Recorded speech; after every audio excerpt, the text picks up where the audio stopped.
Hello everyone, I am Mansi Jain. Welcome to my channel. आज के इस वीडियो में मैं आपसे एक बहुत इंपॉर्टेंट चीज़ के बारे में बात करने जा रही हूँ। देखिए, जब हम इन्वेस्ट करते हैं तो हम सबको पता है कि भाई एक पार्ट तो गवर्नमेंट लेगी टैक्स के फॉर्म में ना। तो हम कुछ भी कमाते हैं इन्वेस्टमेंट से, चाहे वो फिर हम शेयर्स में इन्वेस्ट करें तो एसटीसीजी हो या एलटीसीजी हो, तो उस पर हमको टैक्स तो देना ही पड़ता है। ऑल्दो एलटीसीजी 1 लाख तक एग्जेम्प्ट है, मगर उसके बाद अगर आपका ज़्यादा है तो आपको टैक्स देना पड़ेगा। तो अगर कुछ ऐसी इन्वेस्टमेंट्स है जिसमें रिस्क कम है और टैक्स भी उसमें नहीं देना है, तो उसमें मेरे हिसाब से आपको इन्वेस्ट जरूर करना चाहिए। मगर अब ऐसे इन्वेस्टमेंट्स भी मल्टीपल है, तो थोड़ा ये डिसाइड करना डिफिकल्ट हो जाता है कि किस में इन्वेस्ट करें किस में ना करें। तो एक तो आज के वीडियो में मैं आपसे 3 बहुत कॉमनली नोन इन्वेस्टमेंट्स के बारे में बात करूंगी, बताऊंगी मैं आपको इनके बारे में। फिर मैं आपको ये भी बताऊंगी कि मेरे को क्या लगता है कि इनमें से किस में इन्वेस्ट जरूर करना ही चाहिए। ठीक है, अब देखिए, इसमें सबसे पहली इन्वेस्टमेंट आती है पब्लिक प्रोविडेंट फंड। पीपीएफ एक गवर्नमेंट बैक्ड इन्वेस्टमेंट है और रिस्क फ्री कह सकते हैं आप। और प्लस इसमें ये एक ऐसी इन्वेस्टमेंट है जो ई का स्टेटस एंजॉय करती है, यानी कि एग्जेम्प्ट एग्जेम्प्ट एग्जेम्प्ट। देखिए, जब हम इन्वेस्टमेंट करते हैं तो 3 स्टेजेस होते हैं। हम इन्वेस्ट करते हैं, हम इंटरेस्ट जो है इंजॉय करते हैं, जो बीच का पार्ट होता है। तीसरा होता है जब उसका मैच्योरिटी हो जाता है, हमको मैच्योरिटी प्रोसीड मिलते हैं। तो पीपीएफ एक ऐसी इन्वेस्टमेंट है जिसमें एक तो जो आप इन्वेस्टमेंट करते हैं उसका डिडक्शन मिल जाता है, आपको जो इंटरेस्ट मिलता है, मेरी बात को ध्यान से सुनिएगा, जो आप इन्वेस्टमेंट करते हैं उस पर आपको डिडक्शन मिल रहा है टैक्स का। इसका मतलब ये हुआ कि जैसे अगर आप 1.5 लाख तक अगर आप इसमें इन्वेस्ट कर रहे हैं तो आपको इसका डिडक्शन मिल जाएगा। और इस 1.5 लाख पे जो आप साल दर साल इंटरेस्ट एंजॉय करेंगे उस पे भी आपको कोई टैक्स नहीं देना। और इसके बाद इसका मैच्योरिटी हो जाने के बाद जो आपको पैसा मिलता है उस पे भी आपको टैक्स नहीं देना। तो इसलिए मेरे हिसाब से पीपीएफ एक ऐसा इन्वेस्टमेंट है जिसमें आपको जरूर इन्वेस्ट करना चाहिए। I repeat, PPF E status जो है इंजॉय करता है, यानी कि इन्वेस्टमेंट जो आप करेंगे उस पर आपको डिडक्शन मिलेगा, इंटरेस्ट जो आप कमाएंगे उस पर आपको टैक्स नहीं देना, फिर जो मैच्योरिटी पे आपको पैसा मिलेगा उस पर भी आपको टैक्स नहीं देना। अब मेरी बात को ध्यान से सुनेंगे कि ये जो मैं आपको 3 इन्वेस्टमेंट बताने जा रही हूँ, इसका डिडक्शन आपको मिलेगा सेक्शन 80C, 80C नहीं 80C, यानी कि 80C इनकम टैक्स एक्ट 1961 में। और 80C के अंदर आपको डिडक्शन हो जाता है 1.5 लाख तक का।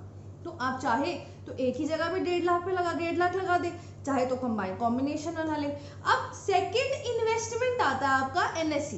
एनएससी यानी कि नेशनल सेविंग सर्टिफिकेट। देखिए, जब हम पीपीएफ में इन्वेस्ट करते हैं तो वो एक अकाउंट होता है, जैसे एक बैंक अकाउंट होता है ना, तो उसमें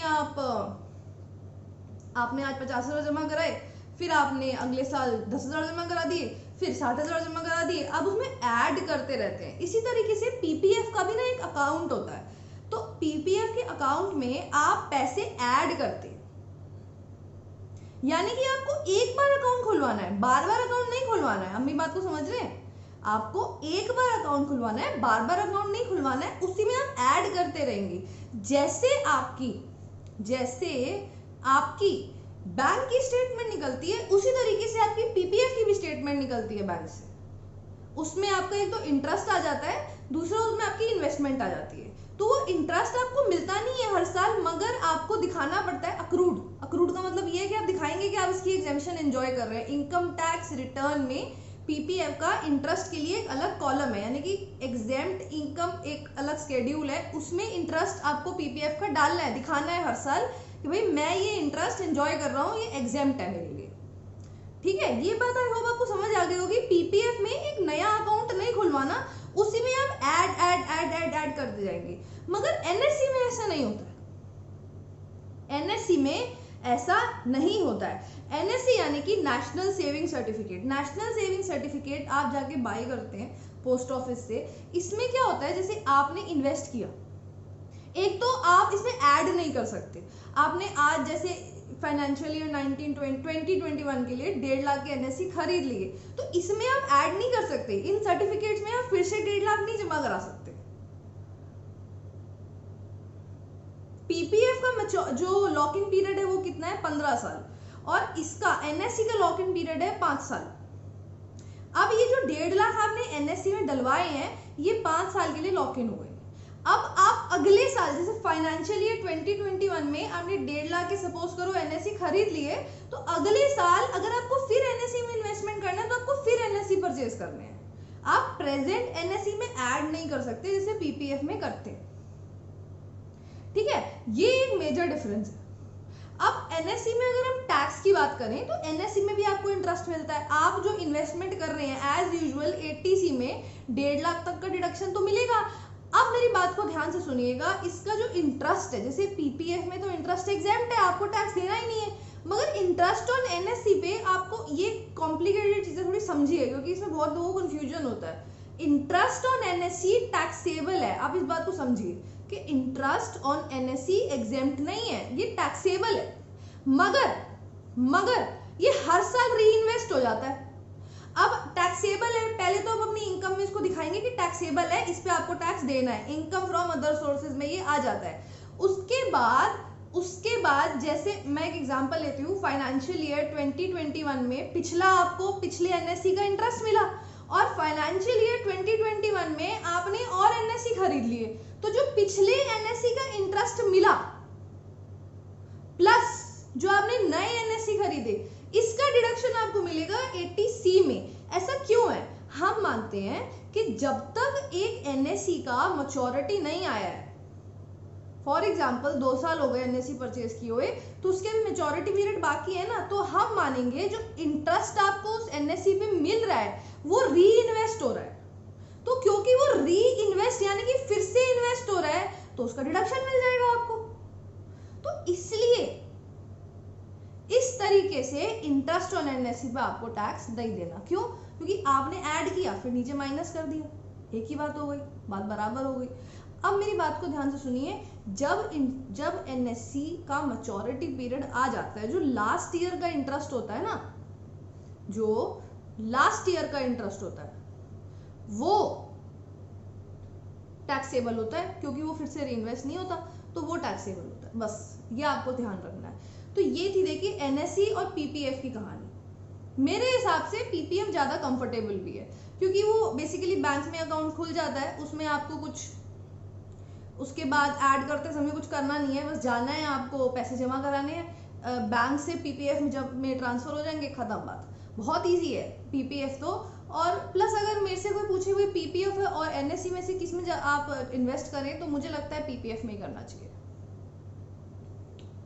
इसका एक रीजन ये भी है कि भाई पीपीएफ में इंटरेस्ट जो है वो एनएससी से ज्यादा मिलता है। पीपीएफ में जहां मिलता है आपको 7.1% पर एनम, वहीं पे एनएससी में मिलेगा 6.8% पर एनम। अब हम बात करते हैं सीनियर सिटीजन सेविंग स्कीम के बारे में, जो कि इंजॉय करता है इंटरेस्ट 7.4% पर एनम, मगर ये स्कीम खाली सीनियर सिटीजन को अवेलेबल है। अगर आप डिफेंस सर्विसेज के रिटायर्ड पर्सनल हैं तो आप 50 की एज अटेन करके इसमें अप्लाई कर सकते हैं। अगर आपने वीआरएस या सुपर एनुएशन के द्वारा रिटायरमेंट लिया है तो 55 आपके लिए एज हो जाता है अटेन करने के बाद, यानी कि 55 ईयर्स के आप हो जाए या 55 ईयर्स से ज़्यादा है तो आप इसको अप्लाई कर सकते हैं। उसके बाद फिर आता है, और बाकी लोगों के लिए 60 एज है, यानी कि 60 या 60 से ऊपर जाने पे आप इस पे अप्लाई कर सकते हैं। मिनिमम डिपॉजिट है 1000 रुपीज, मैक्सिमम है 15 लाख रुपए, और इसमें आप 1 टाइम डिपॉजिट होता है, एक बार में डिपॉजिट करते हैं, और इसमें लॉक इन पीरियड है 5 years. Although premature closure allowed है, उसमें कुछ डिडक्शंस होती हैं, मैंने डिटेल में डिस्कस किया है, मैं आपको लिंक ऊपर दे दूंगी, वो डिडक्शंस वगैरह के बारे में आप वहाँ पे जाके पढ़ सकते हैं।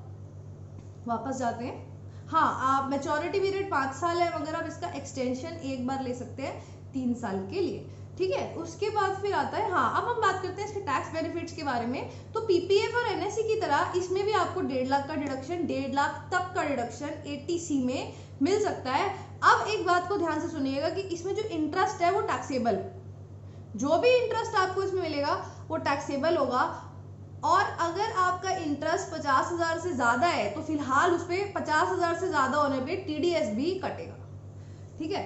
तो ये थे 3 इन्वेस्टमेंट्स जिनके बारे में मैंने आपको बताया, एनएससी, पीपीएफ, एससीएसएस। अब अगर मैं इन तीनों में से चूज करना चाहूंगी तो मैं पीपीएफ ही चूज करूंगी, क्योंकि बेसिकली पीपीएफ में इंटरेस्ट देखिए उससे ज्यादा है, एनएससी से ज्यादा, और पीपीएफ ज्यादा कन्वीनियंट भी है। ऑल्दो आप कॉम्बिनेशन भी ले सकते हैं अगर चाहे तीनों का, तो और मुझे अपने थॉट्स बताइए इसके बारे में कमेंट्स में, आप क्या सोचते हैं, आपने कॉम्बिनेशन लिया है या सिंगली आपने एक पर्टिकुलर इन्वेस्टमेंट कर रखी है। और जो भी आपके थॉट्स हैं अगर आप चाहे तो मेरे साथ शेयर कर सकते हैं कमेंट बॉक्स में। आपको पसंद आए तो प्लीज़ लाइक करिए, क्योंकि आपके लाइक्स मुझे ज़रूर मोटिवेट करते हैं। और आप इसको शेयर भी करिए अपने जानकारों के साथ। सब्सक्राइब करिए मेरे चैनल को, प्लस बेल आइकन ज़रूर क्लिक करिए, ताकि आपको रेगुलर अपडेट्स मेरे वीडियोस के मतलब रेगुलर नोटिफिकेशन समय पर आ जाए।